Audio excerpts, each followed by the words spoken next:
manatili kayo sa akin. Manatili kayo sa aking salita at manatili ako sa inyo. Amen. Yan ang kailangan sa huling araw, mga kapatid. If my words abide in you and you abide in, ask anything, I shall give it to you. Ito'y pangako ng Diyos na hindi pwedeng magsinungaling. Ang kailangan lang, checkin natin na sarili natin. Mag-inventaryo tayo. Checkin mo sarili mo. Tunay ba yung pananampalataya? At yung tunay na pananampalataya, ibig sabihin doon, ang pag-asa mo lang sa Diyos. Hindi ka aasa sa tao, hindi ka aasa sa sarili mo, aasa ka sa Diyos lang.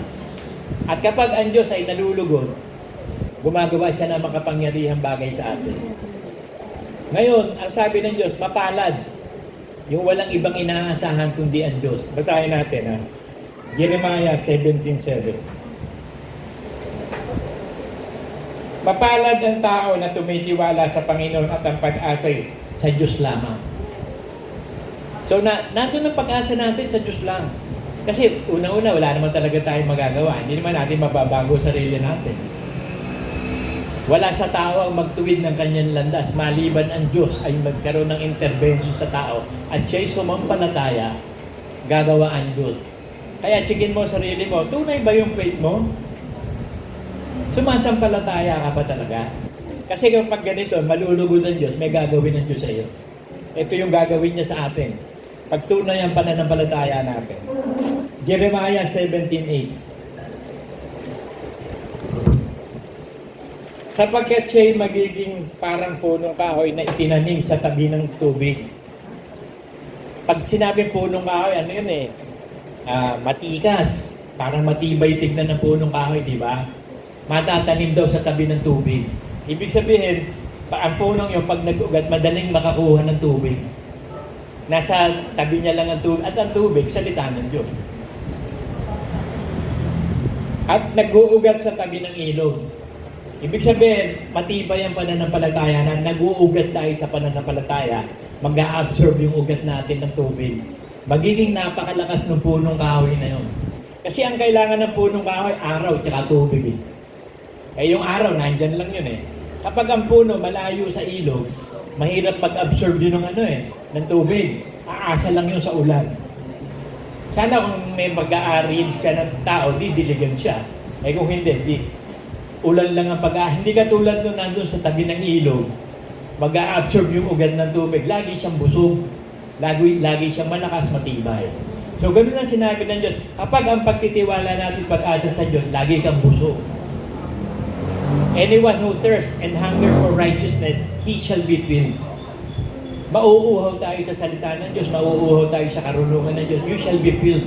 Kasi nasa tabi ka lang ng ilog, may tubig dun eh.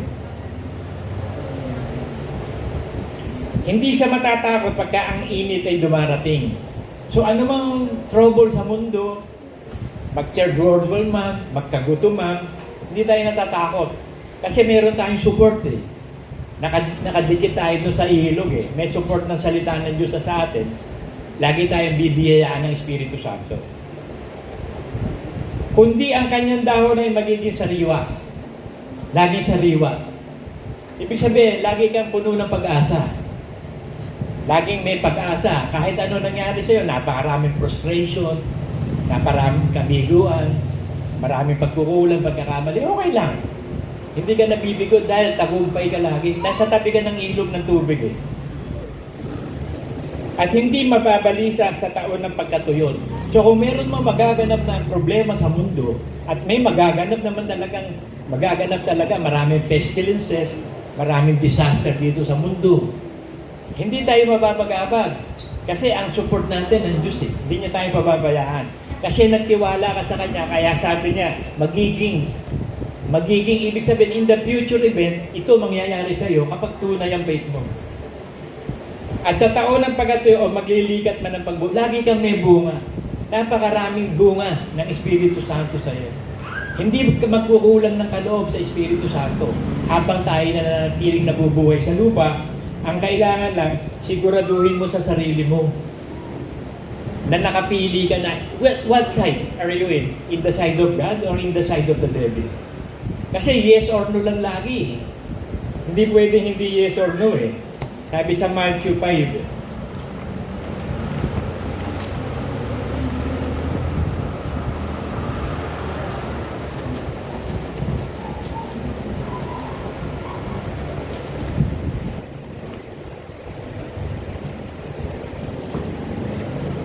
dadapwat ang magiging pananalita ninyo oo. Oo kung oo, hindi kung hindi, sapagkat ang humigit pa rito ay buhat na sama-sama. So kapag alanganin ka, sama-sama yun. Kasi sa Diyos walang alanganin, walang bakla, walang tomboy. It's either you will obey or you will not obey. Kaya sabi ni Kristo, tinatawag niyo yung Panginoon, hindi naman may sumusunod sa aking salita. Pumili ka kasi last day na eh.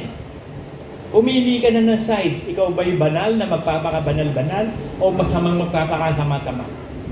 Kasi ang banal magpapakabanal-banal sa huling araw. Yung mga tunay na Kristiyano, babanalin yan eh. Kaya dumadaan sa sa baptismo sa apoy. Kailangan ihanda ang iglesia. Kasi bababa na ang Panginoong Jesus. Are you ready? Ready ka na ba talaga? At magiging ready ka lang kung magagawa mo yung Jeremiah 17:7, 17:8. Na ang tanging pag-asa mo ay Diyos lamang at magiging matibay na puno ka. Matatag, nagbubunga lagi. Tsaka suriin natin lagi sarili natin. Sabi sa Galatians 6:4.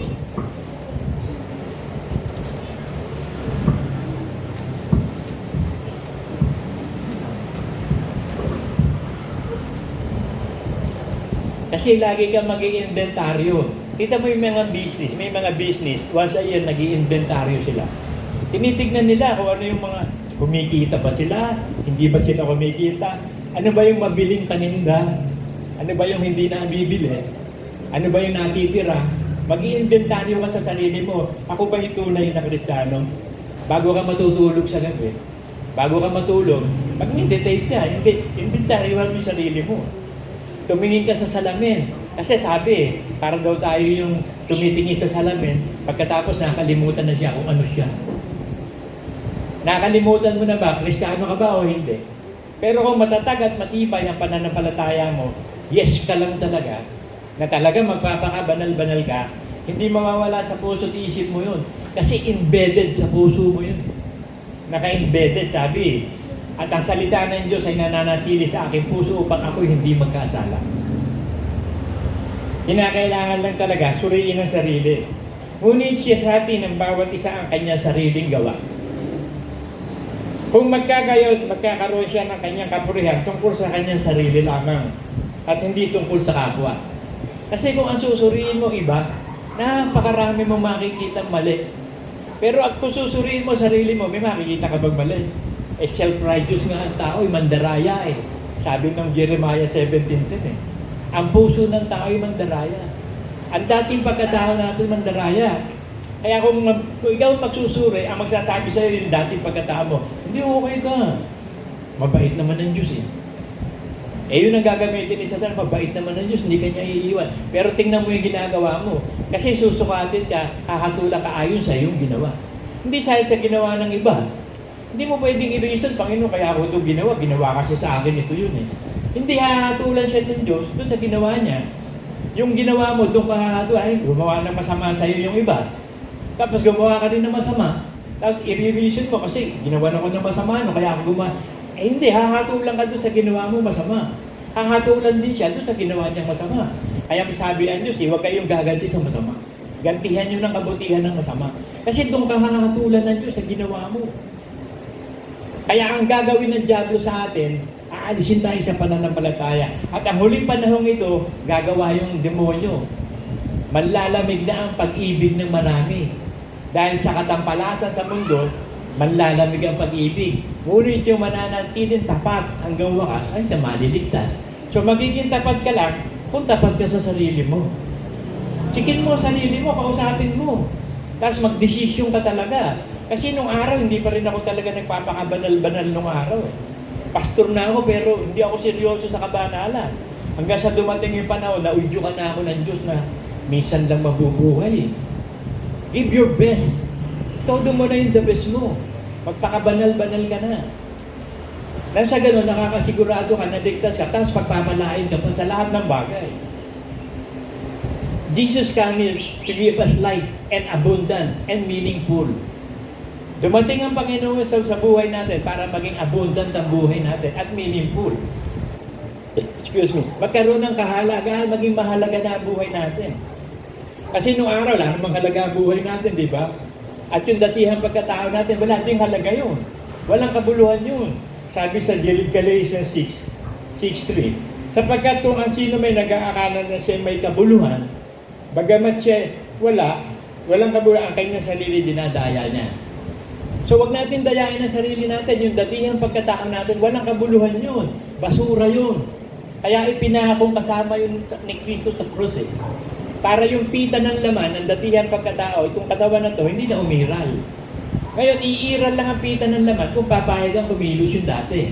Kaya sabi, hanggang hindi namamatay ang buto, hindi magbubunga ng marami. Hanggang hindi tayo namamatay sa ating datihang pagkatao, hindi mabubuhay ang bagong pagkatao. If anyone wishes to follow me, let him deny himself, take up the cross, and follow me. So bago ka makasunod ng tunay na pagsunod sa Diyos, you have to deny yourself. Kailangan desisyonan mo na hindi na ako mabubuhay sa datihang mong pagkatao at bubuhatin ng krus. At ang bubuhatin mong krus, Galatians 6:2. Magdalahan kayo ng mga pasahanin ng isa't isa at tuparin ninyong gayon ang kautusan ni Kristo. So ang krus na binubuhat natin araw-araw, kautusan ni Kristo. Ngayon yung kautusan ni Kristo, ginawa na ng Diyos yun. Yung para sa atin, ginawa na niya. At binubuhat niya araw-araw ang ating krus, kasama siyang bumubuhat. Tingnan mo si Jesus Christ, nung hindi na niya mabuhat yung krus, di ba? Kasi hirap na yung katawan niya. Meron bumuhat ng krus niya. Si Simon the Cyrene. Bibili lang ng suka sana yun si Simon. Sinabi ng mga Romans, halika rito, buhatin mo yan. Napabuhat siya yung magagawa dahil gugulpihin niya ng mga sundalo. So bilang tao, talagang magdalahan tayo ng krus. Si Kristo nga may bumuhat ng krus niya. Tayo pa. Kaya ang ginawa ng Diyos, binubuhat niya araw-araw ang krus natin. Psalm 68:19.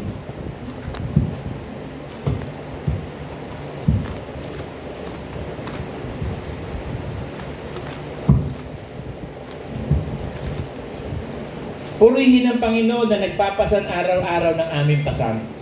Sa makatwid bagay, ang Diyos na siyang aming kaligtasan. So kung ang ating pananampalataya ay wagas, ang kaligtasan natin lagi nasa Diyos. If God is with you, who can be against you? Ililigtas na yung Diyos tayo sa lahat ng masama. Sa lahat ng magaganap sa buhay natin, protektado tayo na Diyos. Pinapupunta niya yung mga ministering angels niya para alagaan tayo. Ngayon, tiyakin lang natin lagi na tayo tunay na mananampalataya. Nasa ganun, makagawa ang Diyos. Kasi hindi makakagawa ang Diyos nang walang pananampalataya. Nalulugod lang siya sa sumasampalataya. At ang pananampalataya, Galatians 2:20.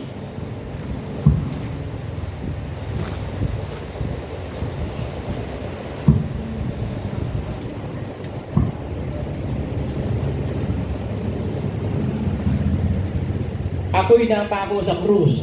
Sino yung napako sa krus? Yung dating pagkatao. Nakasama ni Kristo.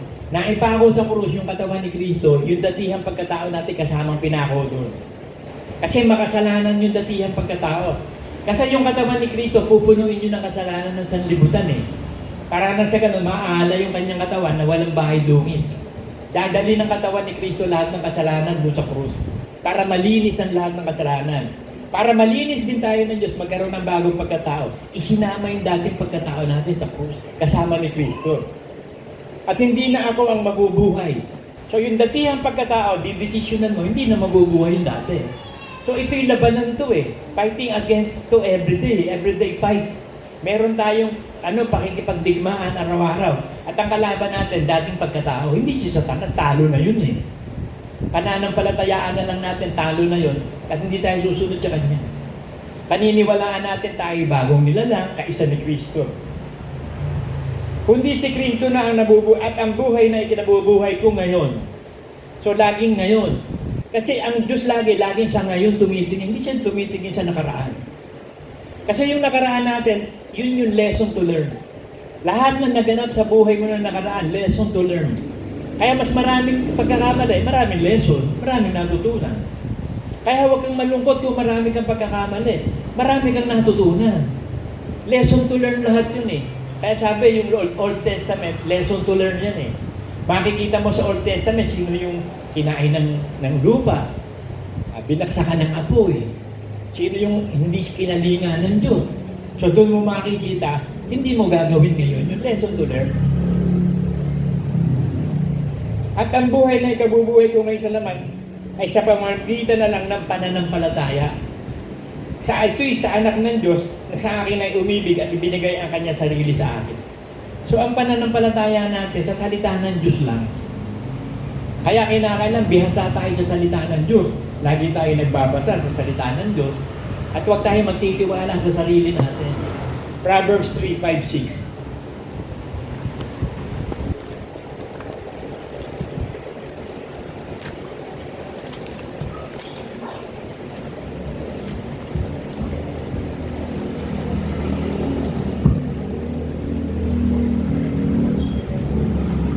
Tumiwala ka sa Panginoon ang buong puso mo.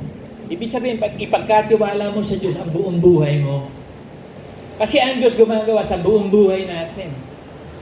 Hindi lang sa ating katawan para hindi magkasakit, hindi lang sa kaluluwa para banal, hindi lang sa espiritu. Kundi yung buong buhay mo, yung espiritu mo, kaluluwa at katawan mo. Hanap buhay mo, everything about you. Kakalingain ng Diyos yun. Tumiwala ka sa Panginoon ng buong puso at huwag kang manalig sa iyong sariling kaunawaan. Kasi nagkaroon ng sariling kaunawaan ng tao nang siya'y kumain ng bunga ng pagkaalam ng tama at mali.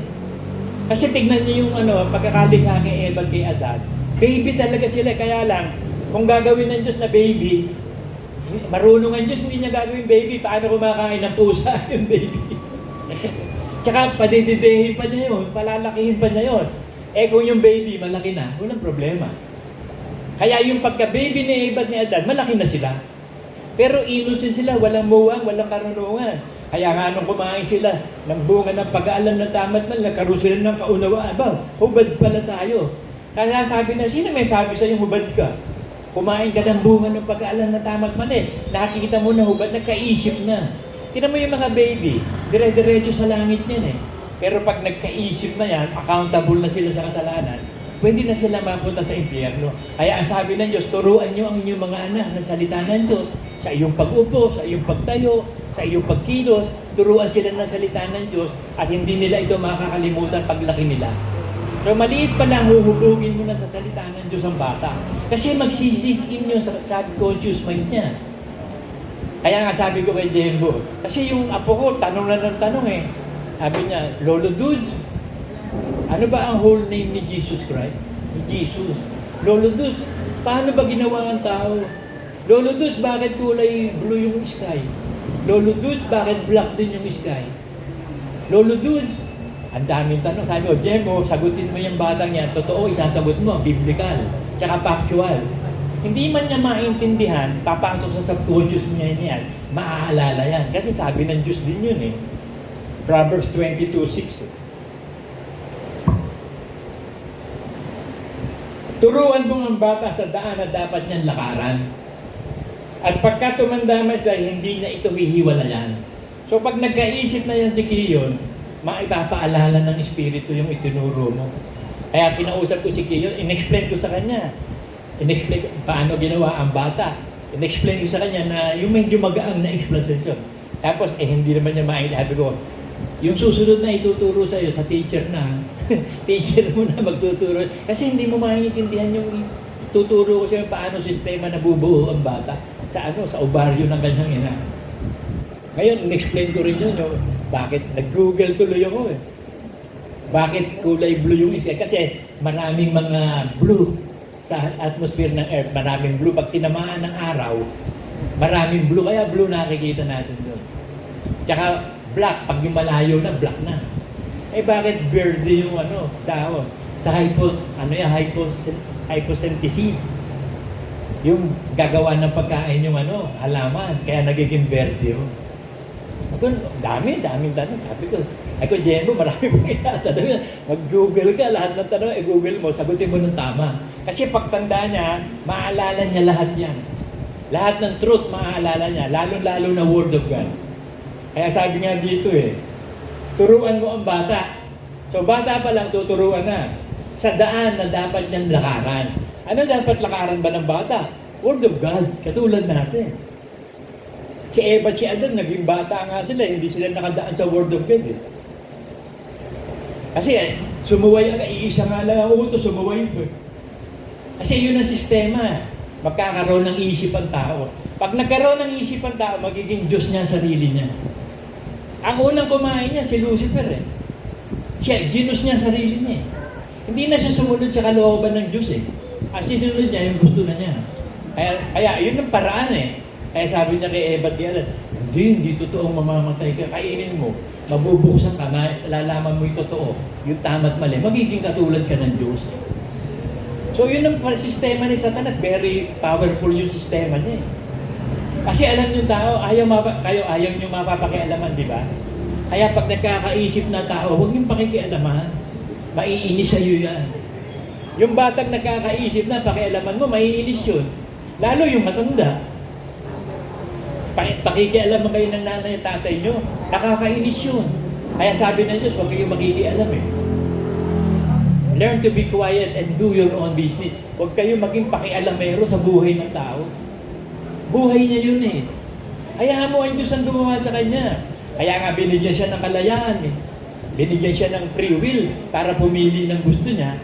Kaya na kapag pipiliin niya yung masama, hahatulan siya ng Diyos. Pero hindi siya pakikialaman ng Diyos sa gusto niya.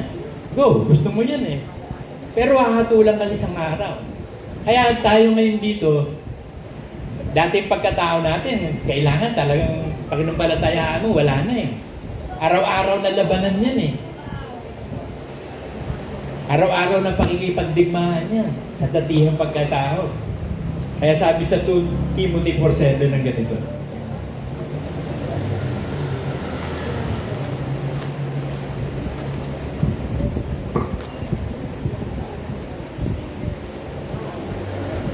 Nakipagbaka ako ng mabuting pakikipagbaka. Natapos ko na ang aking takbo. So alam ni Pablo, tapos na yung mission binigay ng Diyos sa kanya Ibinigay siya sa hentil para ipangaral si Kristo. Nakapagtayo siya ng 21 charges. Walang nakagawang apostol niya, si Pablo lang. Kaya sabi niya, ako ang higit na nagpagal sa kanilang lahat. Bagamat hindi ako, kundi yung biyaya ng Diyos na sa akin. Kasi yung Espiritu Santo na kay Pablo, gumawa ng todo sa kanya. At binibigyan niya talaga sarili niya by faith, buong buo. Kaya nga dinala siya sa langit. Yung Espiritu niya, dinala sa langit. Biruin mo, nakarinig siya doon na hindi dapat sabihin sa tao. Kasi nakarinig siya doon na, kaya sabi niya yung ibibigay ng Diyos sa atin, uncomparable pagdating natin sa langit. Kasi nakarinig siya doon ng mga hindi dapat sabihin sa tao. Hindi niya pwedeng i-expose yung narinig niya sa langit. Parang yung 7 bulog yan Huwag mo sabihin yung sinabi ng 7 bulog. Kasi pagdating din naman sa langit, malalaman natin ang lahat. Di na tayo magtatanong. Dito kasi, ang Diyos kasi, lagi siyang may secret. Kaluwalhatian ng Diyos ang magtago ng mga sikreto. Gusto niya yung naman si Jesus Christ. Nagsikreto pa siya kay Jesus, di ba? Hindi alam ni Kristo pagbaba niya kung kailan yun Diyos na yun, anak niya yun. Kaluguran ng Ama na magtago ng sikreto. Kaya kita mo doon sa bantong puting ibibigay sa atin, sikreto yung pangalan mo na yun Ang makakakita lang nun yung tatanggap. At sikreto yung magiging pangalan ni Kristo, hindi natin alam. Pagdating sa langit, papalitan na ang pangalan ng Panginoon. Ano kaya pangalan ng Panginoong Jesus? Ang Ama nakakaalam ng sikreto na ang Ama ang gagawa dyan. Basta ang kailangan lang, tiyakin mo sa sarili mo, sumasampalataya ka. At talagang tunay kang sumasampalataya. Steadfast ka sa faith. Sabi sa Isaiah 26:3.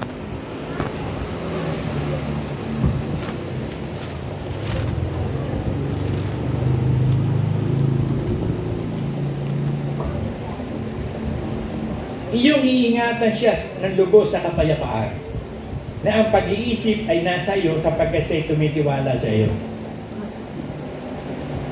Bibigyan tayo ng Diyos ng lubos na kapayapaan. Kaya kahit ang gulo ng isip mo, payapa ka. Di ba? Kahit ang dami mong problema, payapa ka. Bakit? Binigyan tayo ng kapayapaan. Si Kristo ang kapayapaan natin. Nakita mo yung nakasulat sa Philippians 4:6.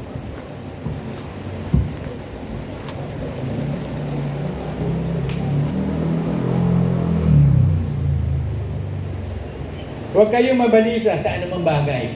Kasi tayo, lagi tayo nababalisa. Kahit maliit na bagay, nababalisa tayo. Sa malaki pa.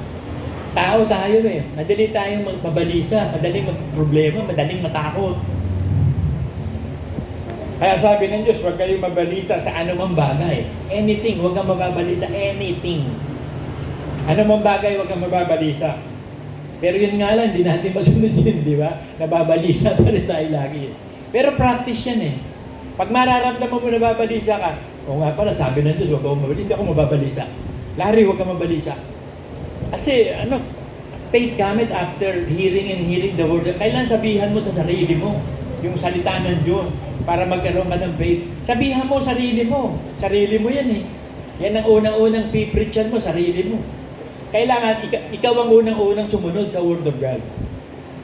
Huwag kayong mabalisa kundi sa lahat ng bagay.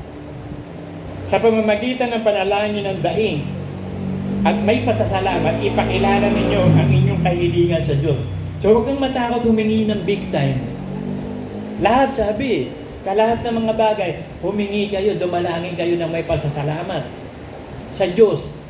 Ito may kasunod yun tungkol sa kapayapaan.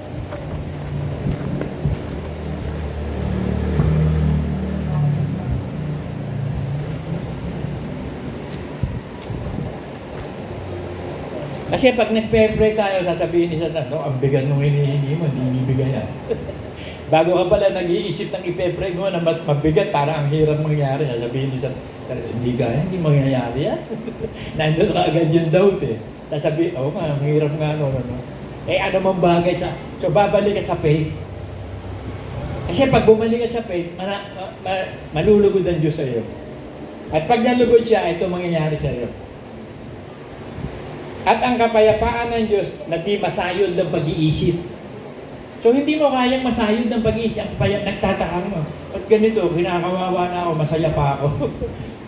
Pinipersecute ako, payapa pa rin ako. Ginugulo ko, payapa pa rin. Hindi masayod ng pag-iisip yung kapayapaan.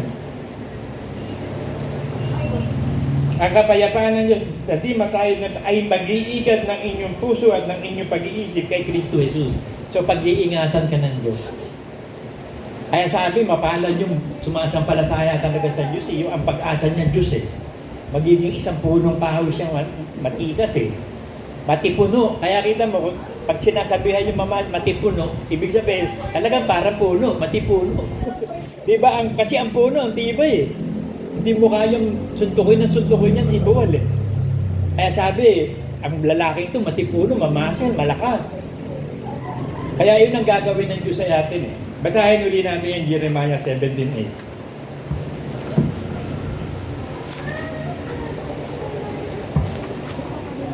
Kasi sabi dito, magiging.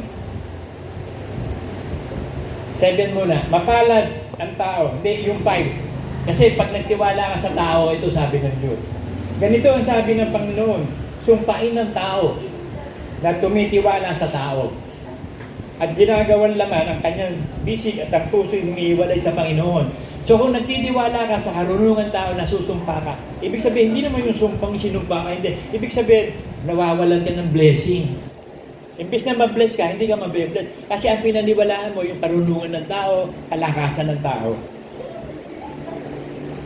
Mapalad ang taong tumitiwala sa Panginoon at ang pag-asay sa Panginoon. Sapagkat siya'y magiging. Ibig sabihin, gagawin ng Diyos to sa iyo. Kung hindi ka maniniwala o aasa sa tao, okay yun sa Diyos. Ngayon, magtiwala ka sa Diyos, may gagawin ng Diyos. Siya'y magiging parang punong kahoy na itinatanim sa tabi ng tubig. So, magiging matipuno ka, napakalakas mo, napakamamasel mo, parang hindi ka kayang gibain. At nag-uugat sa tabi ng ilog.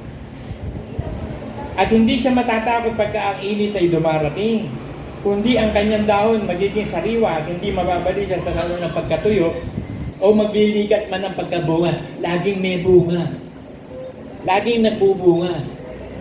Ano tayo? Hindi tayo, yung lagi tayong parang salt of the earth. Pag may kausap tayo, nalulugod tayo, kausap nila. Gusto nila tayong kausap. Pero ayaw nila sa atin. Kasi ang mga taga-sanlibutan ayaw sa atin. Pero pag nagsasalita ka na ng Word of God at naiintindihan niya na, Gustong-gusto ka ng kausap. Nagkakalasa yung kwentuhan nyo. Gusto ka niya ng pakinggan. Gusto ka na niyang kausapin. Kaya sabi, we are salt of the earth. Tayo magkakaroon ng lasa sa mga conversation sa tao. Magugustuhan ng tao, sasabihin natin. Ito pa sabi, Proverbs 28:26.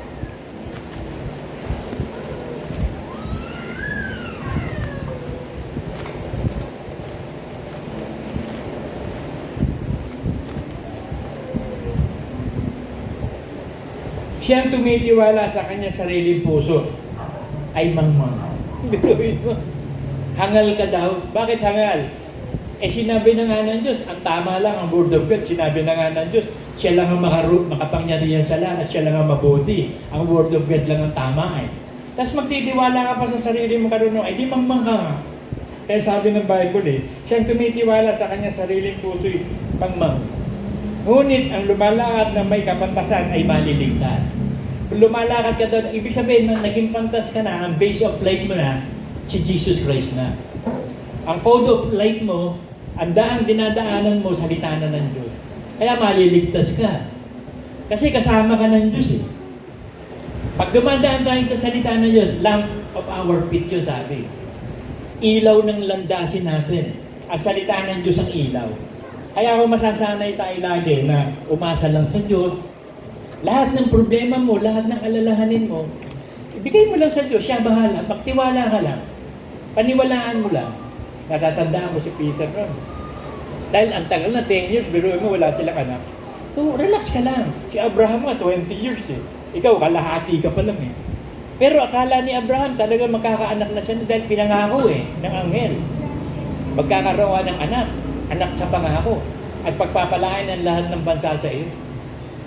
Biruin mo, inabot pa ng 20 years sa pero hindi naglikat ang faith ni Abraham. Sabi nga, magiging katulad ng ng buhangin sa dagat at star sa heaven. Tapos nung i-offer niya si Isaac hindi pumasok sa isip niya na, sabi ng Diyos, di ba stars in heaven, para pag matay ito, di wala? Hindi, alam niya kasi bubuhayin Ang faith ni Abraham, father of faith yun Ganon din tayo, ang father of faith natin, si Brother Manny. Lahat ng aral na ibinigay ni Brother, lahat ng revelation, tinutupad natin. Kaya itong June 15, meron tayong wave offering. Revelation to kay Brother Manny. Kapag sumusunod tayo sa aral ng Diyos, at sa aral ng mga apostol, siguradong pagpapalain tayo ng masaganang pagpapala. Hindi lang pera, spiritual, physical, material. Di ba, Alili? Di ba, pagpapalain? Di ba, Efraim? Di ba? Sumunod lang tayo na sumunod. Masaganang pagpapala lahat ng ibigay ng Diyos sa atin. Hindi tayo pababayaan magpakialanman. Sabi sa Hebrews 13:5.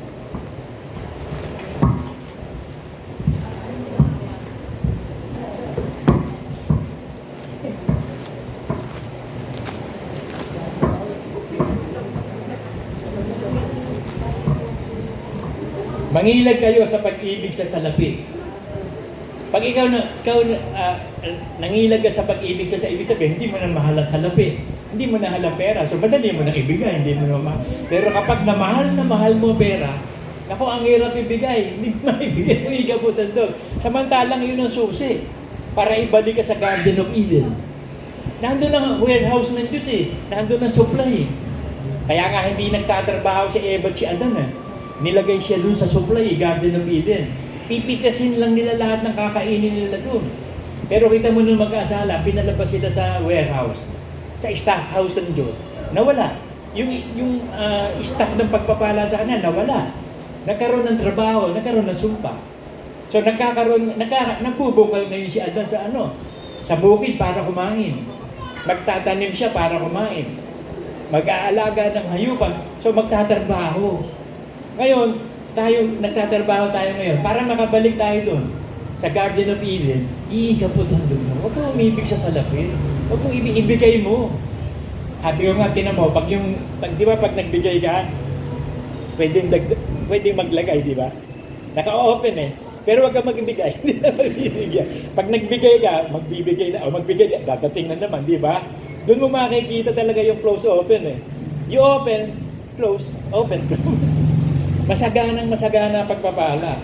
Kaya sabi ko nga kay Vito, no, relax ka lang. Wala pa sa panahon. Kasi lahat ng bagay may panahon eh. At kapag panahon na, pabilis na mangyayari. O ngayon, ang pogi-pogi ng anak niya. Si Pierre, di ba?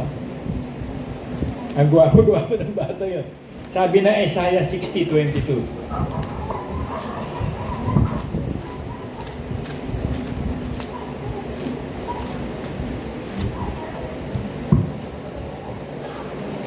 Ang munti ay magiging 1,000 at ang maliit magiging matibay na bansa. Akong Panginoon ay pagpapangyarihan kong madali ito sa kapanahonan, in His time. Everything is beautiful in His time. Maghintay ka lang ng time of God. Pag kayo may hinihinging isang bagay na big time, sabihin ni Satanas, hindi mangyayari yan. Hindi matutupad yan, huwag mo i-pray yan. Pero kapag ikaw nagtitiwala, nag-pray ka, maghintay ka lang, magaganap ka.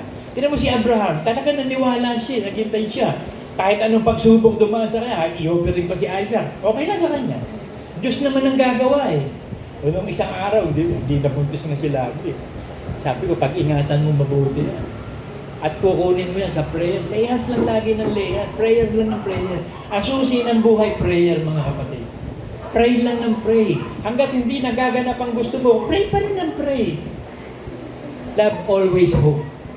Lagi kang hanggat hindi nagaganap, huwag kang titigil ng panalangin, tiyak magaganap yun. Kasi sabi ng Diyos yun eh, humingi kayo bibigyan, ask, it shall be given. Knock, and it shall be open. Hindi magsasabi ang Diyos ng isang bagay na hindi niya gagawin. At walang, mag-uutos ba ang Diyos na hindi magagawa? Kapag nag-uutos ang Diyos, mangyayari yun. Magtiwala ka lang, maniwala ka lang, mga kapatid. Ang susi, pagtitiwala eh. Kasi yan ang ano ngayon eh, yan ang ginagawa ng Diyos sa atin, espiritu ng pagiging matapat. Ang espiritu ng katapatan, kaya magsuri ka. Gawin mong matapat ang sarili mo dahil gagawin din ng Diyos matapat ka. Kasi kung anong gusto mo sa lupa, mangyayari sa langit, mangyayari sa lupa. Kita mo yung isang may leprosy, di ba? Sabi niya, Panginoon. At sabi niya, bakit? Ano ba gusto mo? Gusto ko pong pagalingin mo ako. Gusto ko rin. Diba? O ano yung gusto mo? Gugustuhin ng Diyos.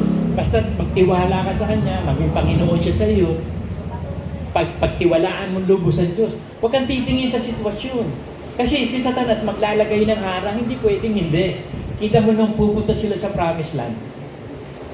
Yung nga lang Wall of Jericho, napakahirap ng tibagin nun eh. Pero sinolba ng Israelite yung problema sa pamamagitan nila. Ang Diyos ang nag-solve nun eh.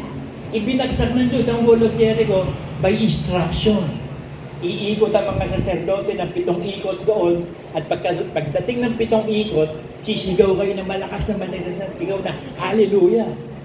Pag sigaw nila ng todo, baksak yung Wall of Jericho. Napasok nila yun, napatay nila yung mga nakadaan sila. Pero napakatinding block nun ha. Bago ka makapunta sa promise, ang laki block kasi, yun lang ang pwedeng daanan eh. Hinarang yung Wall of Jericho. Pinatumba ng Diyos yun. So walang problema na hindi masosolve. Walang hadlang na hindi kaya ng Diyos. Just believe. Kaya sabi niya doon sa sa take care sa synagogue don't fear, just believe. Magtiwala ka lang. Kaya sabi niya doon sa sa centurion, sabi niya, di ba? Wala ako nakitang matinding pananampalataya katulad mo. Opo, Panginoon, sabihin niyo lang, kasi nasa authority din ako. Sabihin mo lang, magaling na alipin ko. Sabi ng Panginoong Hesus, napakatindi ng faith. Hindi na kailangan pumunta ni Kristo doon para ilehas. Sabihin mo lang, Panginoon, kasi ganun din po ako eh. Nakakaintindi ng authority yung centurion. Pag sinabi ko sa sundalo ko, pag kanuho ko ng kape, magkakanaw yun. Authority siya eh. Ganun lang po, sabihin niyo lang. Ay di nung dumating yung katiwala ng centurion, sinalubong. Nagbalita, Panginoon, yung alila niyo po, magaling na. Anong oras? Mga alauna-unang hapon. Naalala ng centurion, nung oras na sinabi ni Kristo yun yung oras na pinagaling. So, ang bilis ng retaliation, ang bilis ng ng Diyos ng action. Magtiwala ka lang mga kapatid. Ako nga, sabi ko nga yung sasakyan namin, alam mo, hindi ko expected yun. Sa akin nga, okay na sa akin sa ikon na ganun eh. Pero ang nasa puso ko, yun talaga eh. Pero tinan mo, binigay ng Diyos yung nasa ng puso natin. Delight in the Lord and He will give the desire of your heart. Ano yung delight in the Lord? Sumunod ka lagi sa Kanya. magtiwala ka, manampalataya ka, maging matapat ka. In Jesus' name. Amen.